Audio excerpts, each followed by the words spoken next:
Alright guys, sorry it's been so long since my last video, but I'm back now and I'm getting into the swing of things. In this video, I'm going to be putting together my X-Carve and I'm going to share my thoughts about the ups and the downs of what I've found just in the short time I've been using it. So I hope you like it.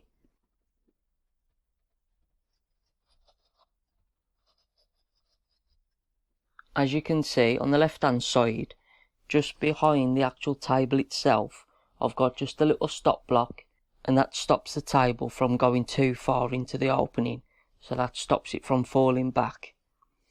A bit further over, I've mounted the power supply directly to the underneath of the table. It's just got some simple blocks, top and bottom, to stop it sliding up and down, and then a full brace over the back of it just to make it nice and secure. And I've got easy access to all the wiring if I did need to make any changes or anything like that. And they've got plenty of airflow to keep the power supply and the Arduinos cool, and there's no chance of any sawdust getting in the electronics and messing anything up in regards to that. I just took the wires over the top and that lets the legs swing freely when I lower the table. On the right hand side, I've just had this scrap piece of plywood that I've got.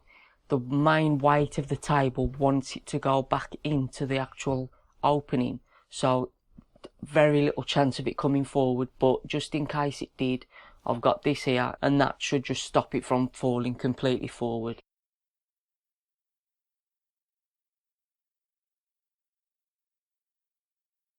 To secure the X-Carve in place while the table's folded up, I've just incorporated some stop blocks. This is just some regular CLS and then a piece of plywood on the top. It was just literally scraps that I had lying around. The piece of CLS is the same height from the table, flush with the MDF wasteboard, and that's secured with just some screws down directly into the table. And then there's a scrap piece of 18mm ply that overlaps both the CLS and the MDF wasteboard, and I've put a secure screw in both ends so the table can't move forwards and backwards and it can't fall out once the table's up. So I've got those in 4 corners so it's really secure and it's not moving anywhere. To stop the centre bar from falling all the way down when I lift the table up, at the moment I've just got 2 simple F-clamps, and those are just in position level so the gantry doesn't move once everything's folded up. There could be a more elegant solution, but this was quick and easy and it's doing the job for me for now. Now, the whole reason that INVENTABLES very kindly sent this to me was to get my honest opinion and to let people in the community know what I think about it. I've got to be totally honest with you. From the get-go, opening the box, it was brilliant. Everything was labelled, all the individual parts, the length of the screws, the diameter, the thread, everything like that is labelled for you.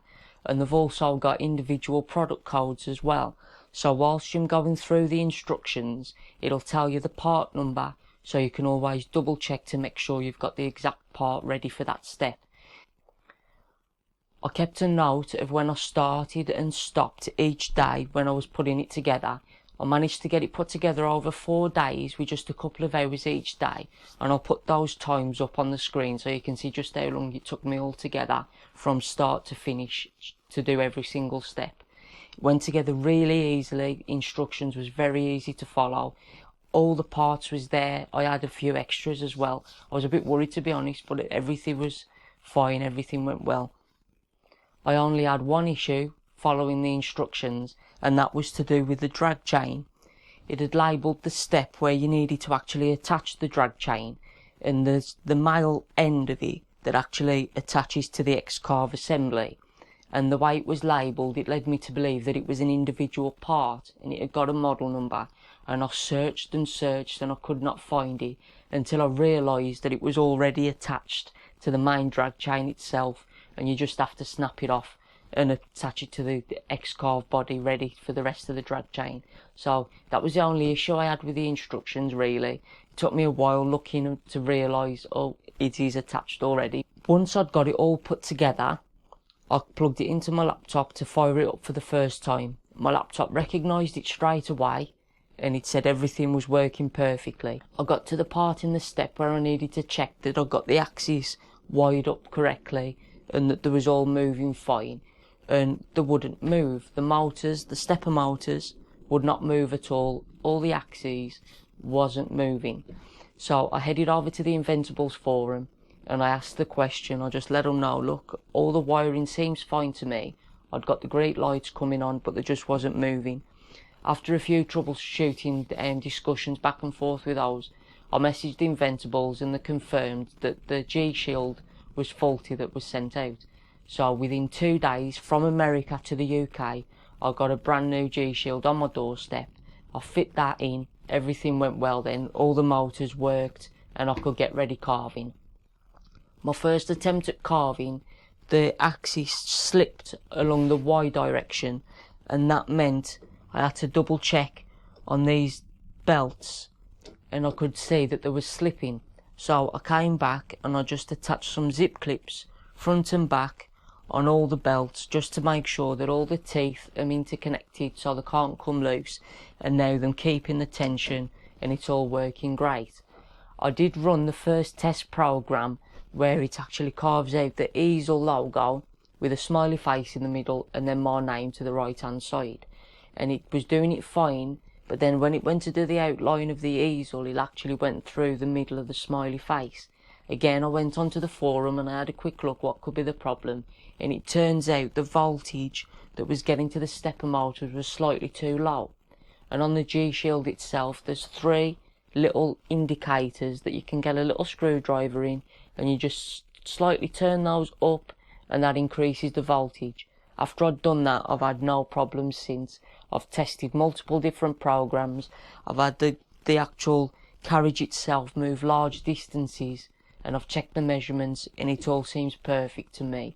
I've used digital calipers, which is the most precise measuring tool that I've got, and it's perfect to my eye and to the calipers as well. So in that respect, brilliant. What I will say about the X-Carve is that it's a machine that you're not going to be able to plug in and just get carving straight away. It will take a bit of tweaking and a bit of time getting used to how the machine works and how it should actually function, and you may have to make some changes like I have, securing the belts and adjusting the voltage and little things like that. So it's not a plug and play machine in the slightest. You will have to make some changes to bits and bobs, but then again, it may seem a lot of money, and it is depending on your budget, but compared to other CNC machines on the market, it is a real steal, especially for one this size and how capable it is. You can do loads of different applications with this machine, and alternatives you're looking 4 or 5 times the amount of money for this size. So I'd sooner take the time, put it together myself. I enjoyed putting it together, to be honest with you, and now I know I've learnt a lot about electronics and I've learnt along the way, so if anything does go wrong with this in the future, I'll be on a good set to get it all sorted myself and not have to resort to phoning or contacting support. So I think what that leaves to do now is to show you how it actually works, and let's do a first carve.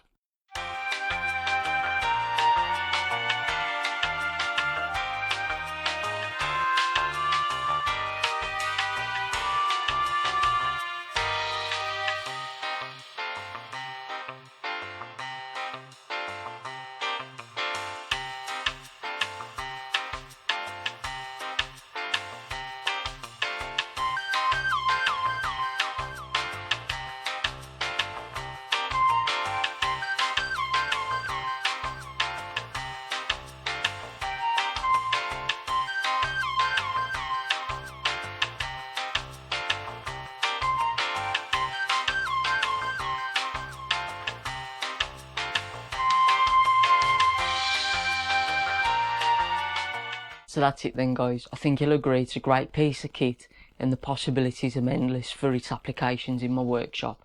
I've got loads of ideas for projects dedicated solely for the X-Carve, and also some ideas where I can use my traditional woodworking, because of course that's what I enjoy doing, but I can then use the X-Carve to add some unique details that I wouldn't have been able to do before. Look out for those in the future. Again, I want to say a massive thank you to Inventables for contacting me and seeing if I'd share my thoughts on the X-Carve, and of course for sending it out to me at no cost. Can't thank you enough for this opportunity, and I really do appreciate it. Don't forget to head over to inventables.com to check out the X-Carves to see your different options and everything like that for the machine that you can order. And also they've got a wide range of bits, materials and different other accessories for the X-Carve that you might find useful and you might fancy picking up. If you like this video, please give it a thumbs up. If you didn't like it, give it a thumbs down. If you're not already subscribed, please do so. I've been lacking in the videos recently, but I'm getting back in the swing of things, so if you don't want to miss my next update, please subscribe. If you'd like to share this video, perhaps somebody's wanting to get into CNC work, or them interested in the X-Carve and they want to see what people are thinking, please share this video with them, they might enjoy it. Thank you all for watching.